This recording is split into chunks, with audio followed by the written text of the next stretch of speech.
आपको जो चाहिए वो मिल जाएगा, पक्का मिल जाएगा। हमारा विश्वास है, हमारा अनुभव है, जो चाहिए वो मिल जाएगा। जो चाहिए, कर तुम अकर तुम अन्यथा कर तुम सर्व समर्थ, ऐसे चमत्कार तुम्हारे जीवन में होंगे कि तुम आश्चर्यचकित हो जाओगे। केवल भगवत नाम का आश्रय ले लो, कृष्ण कृष्ण बोलो, राधा राधा बोलो, आप खुद देख क्या चला जाता है। अंदर ही अंदर मनन करते रहो, बाहर से खूब काम करते रहो, क्या परेशानी होनी। और अगर विजय ना हो जाए तो मैं बता, ब्रह्मचर्य को बचाने के लिए 1 घंटा व्यायाम की जरूरत है। दवा कोई वर्जिश से बेहतर नहीं, नुक्सा है कम कर, बालान से शक्ति बढ़े, फुर्ती लहे, चोट न अधिक पिराए, अन्न पचे चंगा रहे, कसरत सदा पाए। कम से कम 1500 दंड बैठक मारी, फिर 2 4 6 घंटे पद्मासन सिद्धासन में नस नाड़ी एकदम शुद्ध, तब ब्रह्मचर्य लगना चाहिए कि ब्रह्मचारी जा रहे हैं। ब्रह्मचारी का सौंदर्य प्रस्फुटित होता है, एक नूर उसके चेहरे पे झलकता है जो ब्रह्मचर्य को धारण करता है। एक नवीन आकर्षण, बालवत चेहरा, एक आकर्षण होता है। और जिसका ब्रह्मचर्य पुष्ट होने लगता है, उसके शरीर से सुगंध आने लगती है। ब्रह्मचारी का एक एक रोम तेज से युक्त होने लगता है, चेहरे पर हर समय प्रफुल्लता, मुस्कान, बिना किसी कारण की प्रसन्नता बनी रहती है।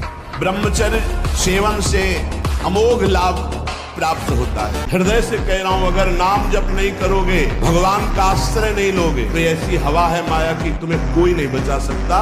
वो आपसे ऐसे आचरण, ऐसी क्रियाएं करा देगी। अगर भगवान के आश्रित हो, चूक हो भी जाती है तो एक शब्द याद रखो, नामे भक्ता प्रणश्यति। भगवान कह रहे मेरे भक्त का नाश नहीं होता। कम बोलना, कम सुनना, कम देखना, कम सोना और कम आहार करना, ये 5 पर कंट्रोल करो। एक दिनचर्या कोई पकड़ लीजिए, एक आज्ञा पालन कीजिए। अगर 100 आज्ञा ना पालन करने की सामर्थ्य आ जाए तो बताना, समय को पाबंदी में बांधिए, तुम्हारा लोक परलोक दोनों सुधर जाएगा। एक यूरोप का आदमी था, वो बहुत अमीर था। वो मरते समय घर वालों को कहा कि मैं एक वसीयत लिखा है। उसमें कोई रुपया पैसा की वसीयत नहीं थी, पूरी डायरी खाली, केवल एक शब्द, और कहा मैं ये वसीयत आप लोगों को लिखकर, time is money in the world. संसार में समय ही सबसे बड़ी संपत्ति है। जिसने समय की कीमत पहचान ली, वो सबसे बड़ा संपत्तिवान है। उपासक को जिसे ब्रह्मचर्य रहना है, 2 समय भोजन हल्का या 1 बार भरपेट, 24 घंटे में पर्याप्त है ब्रह्मचारी की। 2 बार तो हल्का, केवल 2 ही समय भोजन करे। पहला भोजन का समय 10 बजे से लेकर 1 बजे के बीच में, दूसरा संध्या होने के बाद 8 बजे तक, इसके बाद नहीं। अगर इसके बाद आप पाते हैं तो आपकी दिनचर्या में फर्क पड़ेगा, वो आपके कई दोष प्रकट करना। देखो, जीवन को यदि आप मंगलमय प्रकाशशील बनाना चाहते हैं तो महापुरुषों के वचन मानने पड़ेंगे। समस्या भैया यह है कि मन, वीर और प्राण तीनों का एक कनेक्शन है, एक ही कनेक्शन है। अगर हमारा वीर ब्रह्मचर्य ठीक है तो मन शांत और एकाग्र रहेगा और प्राण बलवान और सूक्ष्म रहेंगे। अगर वीर कमजोर हो गया तो मन चंचल, अशांत और प्राण स्थूल और बलहीन हो जाएंगे, स्थूल, सूक्ष्म नहीं होंगे। तो हम पहली बात तो कहते हैं कि यदि तुम नाम जप करते हो तो तुम्हारे ऊपर कोई जादू कर दे, ऐसा पैदा नहीं हुआ। नहीं, भारत का किसी भी जादूगर, किसी भी टोना, किसी तांत्रिक को बोलो हमारा प्रेमानंद नाम मोबाइल में फोटो होगी, वही फोटो से तंत्र कर दे। करो अस्तमैथुन और शनि 12.5 चढ़ा हुआ है इसलिए ऐसा होता है, बेवकूफी वाली बातें बच्चा है। अभी अवस्था है तुम्हारी वीरपात करने की। गेहूं की फसल तैयार हो रही है, गलेत पे हो, गलेत माने होता है दाना अभी पड़ रहा है, और आप उसको काट लो तो न भूसा होगा न दाना होगा, व्यर्थ जीवन चला जाएगा। कम से कम 20-22 वर्ष ब्रह्मचर्य का पालन करो, फिर गृहस्थी में जाओ, संतान तेजस्वी होगी, देशभक्त होगी, माता पिता की भक्ति कर, ये क्या है। और जब ब्रह्मचर्य रहा जाता है तो उसको सुविधा माया देती है ब्रह्मचर्य नष्ट करने की, ये बैठालना चाहिए। जैसे आप नियम लिए कि मैं आजीवन ब्रह्मचारी रहूंगा, तो आपको पक्की सुविधा एक समय आएगी कि आप आराम से भोग लीजिए, कोई नेगेटिव नहीं, कोई नकारात्मक सोच भी नहीं आएगी। आप उसको स्वीकार करें, क्योंकि आपके व्रत को भंग करने के लिए माया ऐसी सुविधा देगी कि तो साधक जीवन भर इस बात से सावधान रहे। यदि नैष्ठिक ब्रह्मचर्य अगर हम 4 रोटी पाते हैं तो 4 ही पाते रहे बहुत दिन तक। अब यहाँ तो देखे कि कै बच रहे हैं, बोले 2 गुलाब जामुन 2 लड्डू बच रहे, बोले रुको थोड़ा टहल लेते हैं, फिर टहल के बैठ के फिर उनको तो मन प्रसादा स्थिति को प्राप्त नहीं हो पाएंगे। थोड़ा सावधान रखिए, अपनी जिह्वा को, अपने भोजन पाने के नियम को एक सीमित रखिए। ब्रह्मा को जिसने बनाया उसी का तू अंश है। तू अजर है, तू अमर है, तू अविनाशी है, तू अजन्मा है, तू नित्य है, तू परमात्मा स्वरूप है। तेरा विनाश करने में कोई भी समर्थ नहीं है, स्वयं भगवान भी।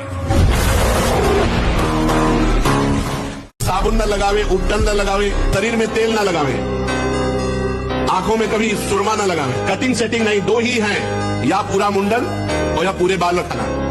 बीच में सेटिंग कटिंग करना ये नहीं, सिद्धांत में नहीं। और स्त्रियों के चित्र न रखे, चित्र न देखे, और ऐसे डॉक्टरों से न मिले। वो बेचारे क्या जाने डॉक्टर जो खुद भोगी हैं, जिनका लक्ष्य केवल है रसेंद्री जनेंद्री को तृप्त करना। आप कहो आज की हमारी साइंस ऐसी कहती है, अगर साइंस कहती है तो हजारों कमेंट है, आप पढ़ के देख लीजिए, जिनमें कह रहे हैं कि मैं आत्महत्या कर लूं।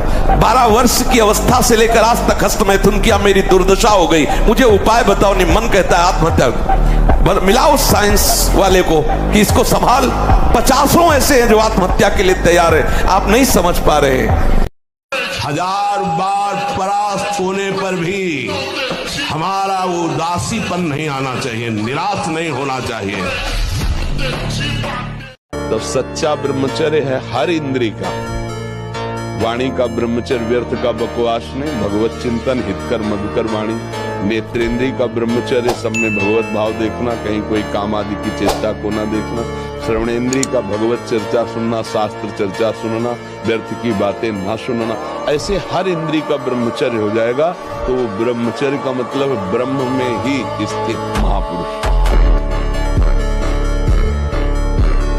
बार बार भूख लगना, पर वो भूख पचाने वाली नहीं होती। वीर्य नाश करने वाले को बार बार खाने की इच्छा होती है, क्योंकि उसका लीवर खराब हो रहा है। ये अच्छा लक्षण नहीं बार बार भूख लगना कि बहुत बढ़िया लीवर काम कर रहा है। नहीं, अंदर कब्ज बन रही है, लीवर डाउन हो रहा है और आपको बार बार भूख ले रही। ये झूठ में फंसाया जा रहा है, ये झूठी भूख है जो तुम्हारा रोगों का घर बनेगी। आपको सच्ची कहता हूं, आप ऐसे निराश मत होना कि इतने दिन हो गए अब भी काम आता है। एक दिन वो समय आएगा कि तुम ऐसे छाती ठोक के कहोगे कि किसी की ताकत नहीं कि हिला दे। कभी प्रभावित मत होना किसी की मीठी बातों में, किसी की मीठी मुस्कुराहट में, किसी के मीठे अपनेपन में। ये हृदय से बोल रहा हूं, इसे स्वीकार कर ले। अगर सत्मार्ग में शूरवीर बनकर अंतिम समय तक निष्कलंक रहना है तो किसी से भी मित्रता नहीं करनी, किसी से भी।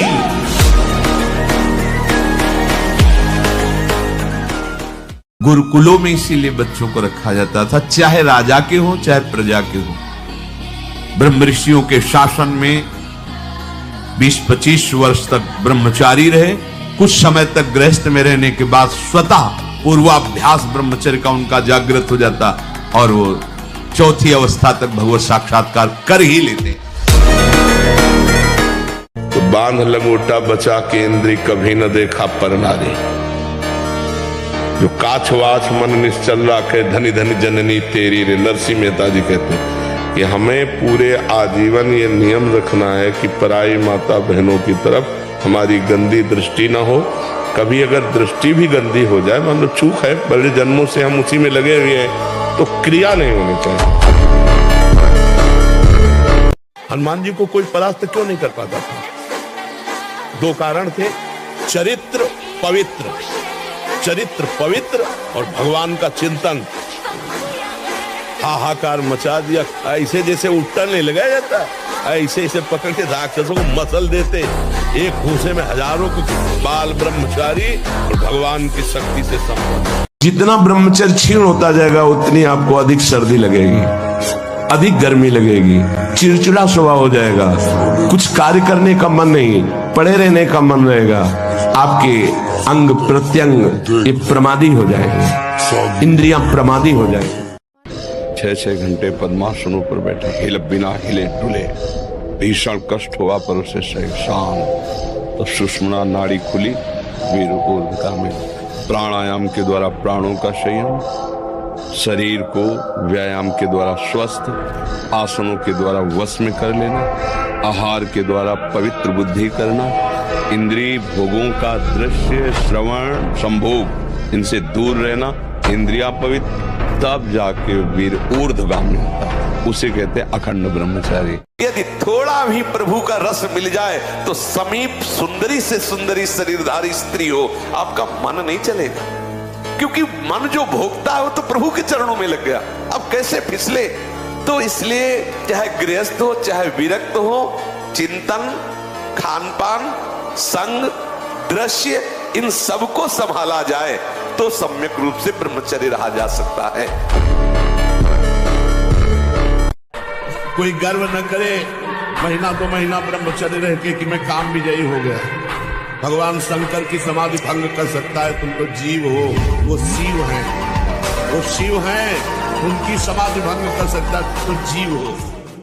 हमका विश्व का कोई भी कहीं भी कितना भी बड़ा देवता हो, अगर भगवान नाम जापक है तो उसे ये घोड़े ओड़े की नाल पहनने की जरूरत नहीं है। और हम कहते हैं कि आप जाओ और शनि की आराधना करो और उसका फल मांगो कि प्रेमानंद के बाल को उखाड़ दीजिए। ये हम लाडली के बल से कह रहे हैं। दोस्तों, तो क्या सोच रहे हो?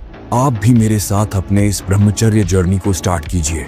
अगर आप इस वीडियो में प्रेमानंद जी महाराज के द्वारा बताए गए सभी नियमों का शिद्दत से पालन करोगे तो मैं दावे के साथ कह सकता हूं कि आपके जीवन में बदलाव अवश्य आएगा। और हाँ, अगर आप पहले से ब्रह्मचर्य का पालन करते हैं तो आपको ब्रह्मचर्य में जो भी समस्या हो आप मुझसे पूछ सकते हैं। और हाँ यार, वीडियो अच्छा लगा हो तो अपना सपोर्ट जरूर दिखाना ताकि मैं और वीडियो बना सकूं। राधे राधे।